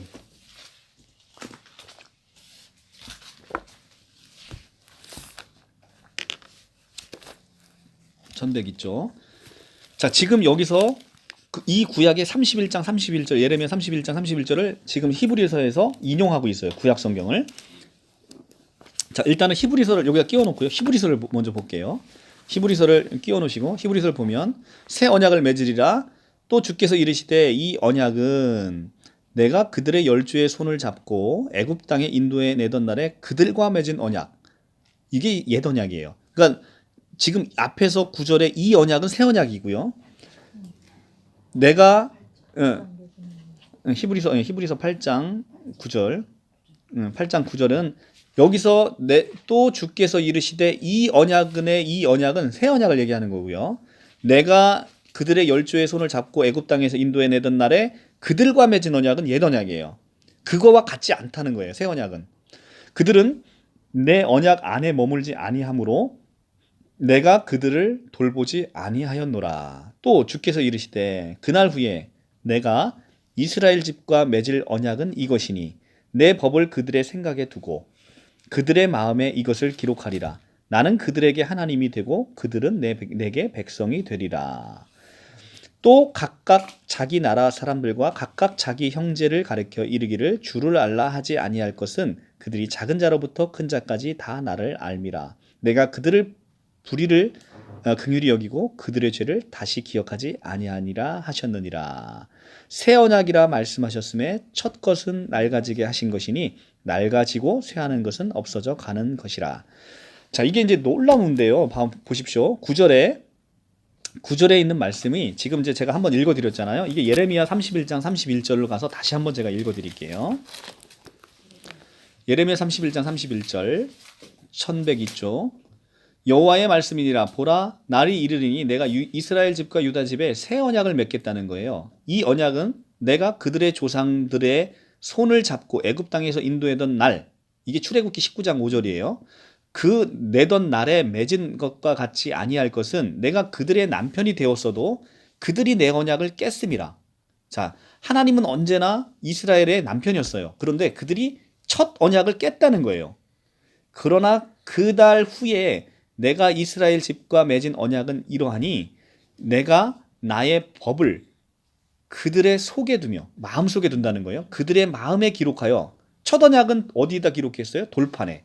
그런데 새 언약은 마음에 기록하여 나는 그들의 하나님이 되고 그들은 내 백성이 될 것이라 여호와의 말씀이다. 자, 이게 바로 새 언약이에요. 근데 새 언약의 33절에 보면 그러나 그날 후에 내가 이스라엘 집과 맺은 언약은 이러하니 곧 내가 나의 법을 그들 속에 두며 그들 마음에 기록한다 라고 돼 있고 나는 그들의 하나님이 되고 그들은 내 백성이 될 것이다. 이렇게 합니다. 주체가 내가라는 거예요. 이게 이제 지난번에 이제 우리 보셨던 출애굽기 19장 5절에 그 주체와 너무나 다름을 볼 수가 있죠. 이 19장 5절의 주체는 19장 5절은 첫 언약과 관련된데 111조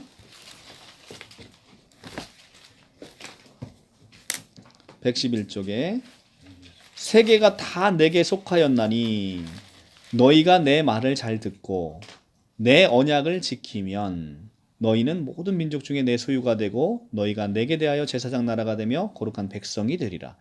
내 언약을 잘 지키면 누가요? 이스라엘 백성들이. 근데 이 주체가 이제는 여호와 하나님으로 바뀌어서 내가 내 마음 가운데 그렇게 이 마음의 법을 내가 기록하리라. 그러니까 내가 하겠다는 거예요. 내가 이 약속을 내가 이루겠다는 겁니다. 이게 새 언약은 주체가 달라졌어요. 그래서 하고 그다음에 그래서 이제 히브리서 8장의 10절로 가면 또 주께서 이르시되 그날 후에 내가 이스라엘 집과 맺은 언약은 이것이니 내 법을 그들의 생각에 두고 이것도 내가 한다는 거예요. 그들의 마음에 이것을 기록하리라. 나는 그들에게 하나님이 되고 그는 내게 백성이 되리라. 이렇게 하시면서 12절에 내가 그들의 불의를 긍휼히 여기고 그들의 죄를 다시 기억하지 아니하리라라는 죄사함의 선포가 나오는 거예요. 죄사함의 선포가 나오는데 이것이 바로 새 언약이라 말씀하셨다는 겁니다. 13절에. 그러니까 이 새 언약은 예수 그리스도께서 우리에게 새 언약을 주시면서 스스로가 우리 마음밭에 하나님께서 그 마음의 법을 이루시겠다라고 얘기를 하는 겁니다. 이게 이제 에스겔 36장하고도 연결이 되는데요. 에스겔 36장도 한번 볼게요. 이게 너무 유명한 말이죠. 36장은 에스겔 36장이 너무너무 유명한 말씀이죠.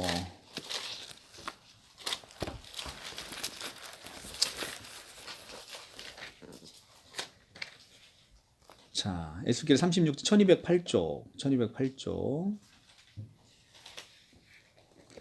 36장 24절부터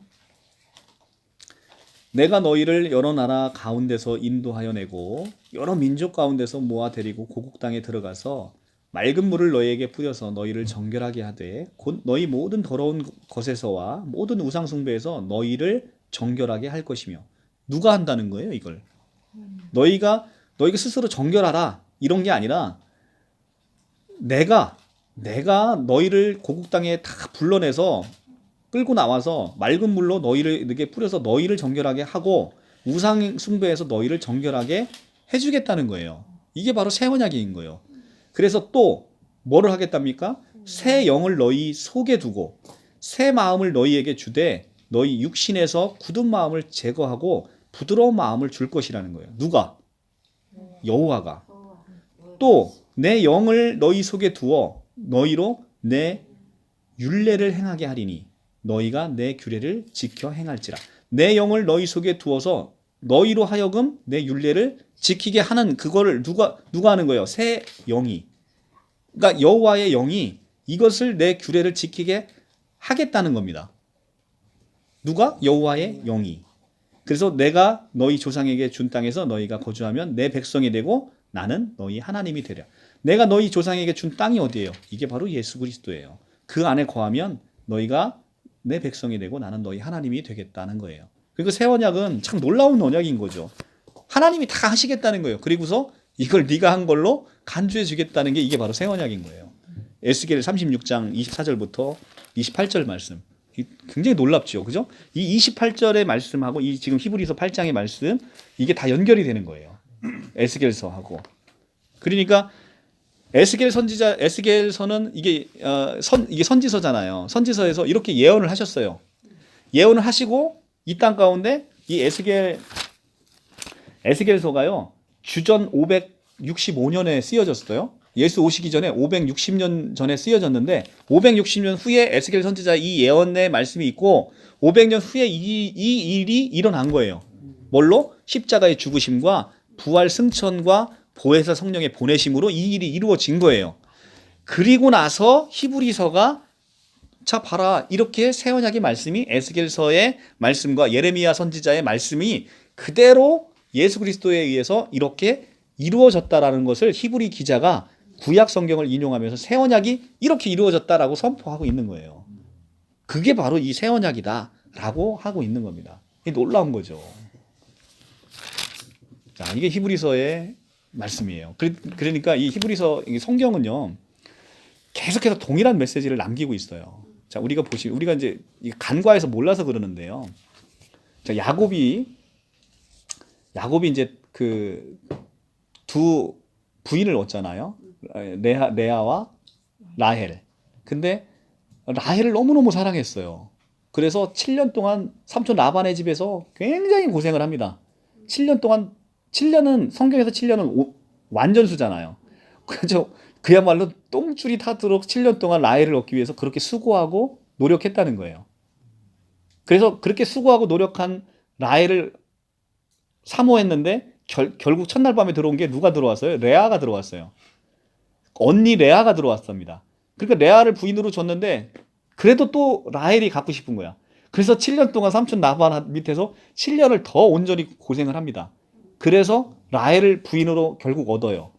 그런데 결국 예수는 그 두 아내인 레아, 라헬 중에 레아를 통해서 예수 그리스도가 탄생을 해요. 이게 바로 뭐를 얘기하냐면 우리의 수고와 노력과 상관없이 그리스도의 복음은 우리에게 수고하지 않은 자에게 그냥 거저주는 이 놀라운 복음의 소식이라는 거예요. 그러니까 우리의 노력으로 얻어지는 게 아니라는 거예요. 이것이. 그러니까 이 메시지가 계속해서 구약 성경부터 라헬과 레아를 통해서도 우리가 확인할 수 있어요. 그리고 자, 또 하나의 창세기 말씀은 보면 우리가 이제 이삭이 태어나기 전에 이 아브라함이 하나님의 약속을 신뢰하지 못하고 여종 하갈로부터 이스마엘을 낳아요. 자, 육신의 노력으로 납니다.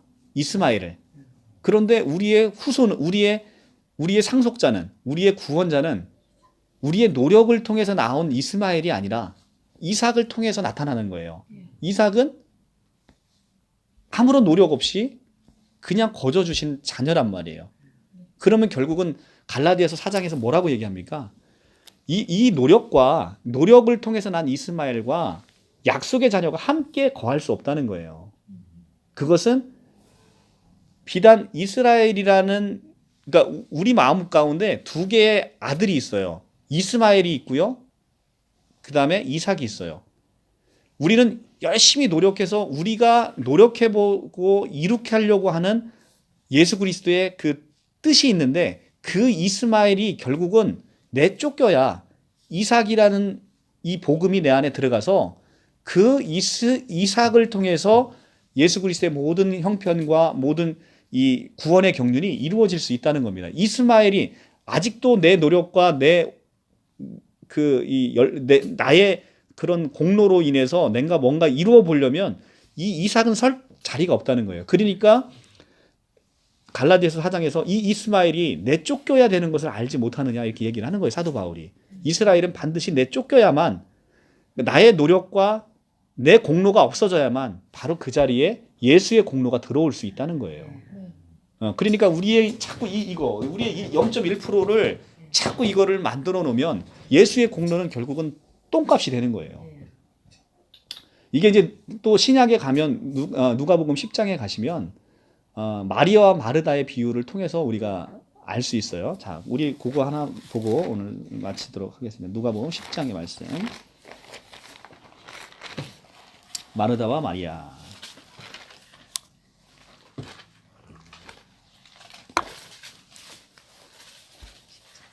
(10장) 38절 111쪽 신약. 그들이 길 갈 때 예수께서 한 마을에 들어가심에 마르다라 이름하는 한 여자가 자기 집으로 영접하더라. 111장 예. 다시 그들은 길 갈 때 예수께서 한 마을에 들어가심에 마르다라 이름하는 한 여자가 자기 집으로 영접하더라. 그에게 마리아라는 하는 동생이 있어 주의 발치에 앉아 그의 말씀을 듣더니 마르다는 준비하는 일이 많아 마음이 분주한지라 예수께 나아가 이르되 주여 내 동생이 나 혼자만 일하게 두는 것을 생각하지 아니하시나이까 그를 명하여 나를 도와주라 하소서. 주께서 대답하여 이르시되 마르다야 마르다야 내가 많은 일로 염려하고 근심하나 몇 가지만 하든지 혹은 한 가지만이라도 족하니라. 마리아는 이 좋은 편에 택하였으니 빼앗기지 아니하시리라 하시니라. 자, 마르다와 마리아라는 두 자매가 있었는데 예수님이 딱 그 마을에 있으면 마르다가 영접해서 딱 데리고 와서 예수님이 오셨으니까 얼마나 좋아요. 그러니까 막 진수성찬을 차리려고 분주합니다. 근데 마리아는 예수님 앞에 턱 꼬이고 앉아갖고 예수님 이 말씀만 듣고 앉아 있는 거예요. 그러니까 마리아가 예수님한테 가서 예수님, 제 동생을 책망해서 나를 좀 도와주게 하소서. 나는 지금 상다리가 부러지게 지금 차리고 있는데 왜 나를 도와주지 않는 그 동생을 가만히 내비두십니까? 얘기하니까 마르다에게 마르다야 나는 그것이 나에게 중요한 게 아니라 이 마리아는 이 좋은 생명의 말씀을 택했으니 빼앗기지 아니하리라라고 해서 우리 이 누가복음의 마르다와 마리아의 비유 말씀을 통해서 우리가 정말로 본질을 많이 놓치고 있다는 거예요. 그러니까 정작 우리는 교회에서도 우리가 봉사하고 헌신하는 것들이 무엇을 위한 것인지를 몰라요. 우리가 이게 옛 아담의 본성 아래서 우리가 봉사하고 헌신하면요, 이게 다 내 공로가 돼요. 내 공로가 되니까 봉사하지 않는 사람 정죄하게 되고요. 그리고 나는 이렇게 많이 헌신하고 봉사하는데 그렇게 하지 않는 사람이 아주 꼴보기 싫고, 이 마르다의 모습이 우리한테 그대로 있다는 거예요. 그러니까 우리가 옛 아담의 본성이 다 죽고 없어져서 우리는 진짜로 이 마리아처럼 이 말씀을 사모해서 말씀의 은혜가 먼저 누려지지 않으면 말씀에 먼저 은혜가 누려져서 이 마르다의 봉사를 하면 그것은 진짜 완벽한 것이죠. 그런데 마르다는 그냥 자기의 그런 행위와 공로가 자기의 행위와 공로로 예수님을 대접하고 싶었던 거예요. 근데 예수님은 뭐라고 해요? 오실 때 나는 인장은 그 섬김을 받으러 온 게 아니라 도리어 세상을 섬기러 왔다고 얘기하잖아요. 또 세상을 섬기러 오신 그분한테 맨날 우리는 섬기려고만 한다는 거예요. 이 한국 교회의 현실이 그거라는 거예요. 하나님이 뭐가 부족해서 우리 인간 나부랭이한테 무슨 섬김을 받겠어요. 그분이 부족하신 게 뭐가 있다고. 그분이 우리를 섬기러 오셨다는 거잖아요. 네, 그분이 우리를 섬기러 오셨는데 우리는 정작 우리를 내어드리지 않는다는 거죠. 자꾸 우리가 그분을 섬기려고 한다는 거죠. 되도 않으면서. 그게 할 수 없다는 거예요. 그게. 그냥 우리가 그리스도의 섬김을 받는 거, 그 섬김에서 은혜를 누리면서 감사하면서 사는 거, 그게 바로 하나님의 뜻인 거죠. 그게 하나님의 일인 거고. 요한복음에서 얘기하잖아요. 하나님의 일이 무엇이냐라고 하니까 하나님의 일은 내가 보내신 자를 그 믿는 것이 바로 하나님의 일이다. 이렇게 얘기를 하지 않습니까? 우리가 무엇을 해서 은혜 받는 게 아니고, 그러니까 우리가 뭐 가갖고서 뭐 이런 것들, 그러니까 우리가 한국 교회에서 좀 고쳐져야 될 것들이 너무 많다는 거예요. 뭐 새벽 제단 쌓는 거, 그 새벽 제단이 다 공로예요. 내가 새벽 제단을 쌓음으로 그 공로에 비로소 하나님이 뭔가를 해주실 것 같은 그 얄팍한, 예? 그게 그런 그게 우리가 갖고 있는 그런 믿음이라는 거죠. 하나님은 우리가 기도하지 않는 것조차도 다 이루시고 우리의 필요와 형편을 다 아시는 거예요. 새벽 제단을 쌓지 말라는 얘기가 아니라 그것이 우리가 공로가 돼서 되지 않는다는 거예요. 예. 하나님이 우리의 필요와 이런 것들을 다 아시고, 그러니까 우리가 그 안에 은혜에 젖어 살면 저절로 예배하고 싶은 마음도, 기도하고 싶은 마음도, 성경 말씀을 듣고 싶은 마음도 저절로 생겨서 그 은혜 가운데 우리가 충분히 젖어서 살 수 있다는 겁니다. 그리고 우리 대신 그 우리의 모든 필요, 우리가 쌓고자 하는 그 새벽 제단 누가 쌓습니까? 대제사장이신 예수 그리스도가 그거를 하고 계시잖아요. 1년 365일 영원토록 그 일을 하고 계시는 거예요. 그러니까 우리가 그 안에서 안식하는 것이 우리가 할 일이다. 우리가 그 안에서 기쁨을 누리는 것이 우리가 할 일이다. 그리고 이 엄청난 생명을 죽어가는 자들에게 전해야 될 거 아니겠어요? 이 엄청난 복음의 소식을, 그죠? 네, 그것이 바로 성경의 메시지다라고 얘기합니다. 자, 히브리서 오늘 했고요. 다음에 9장에 나가도록 하겠습니다. 마치도록 하겠습니다.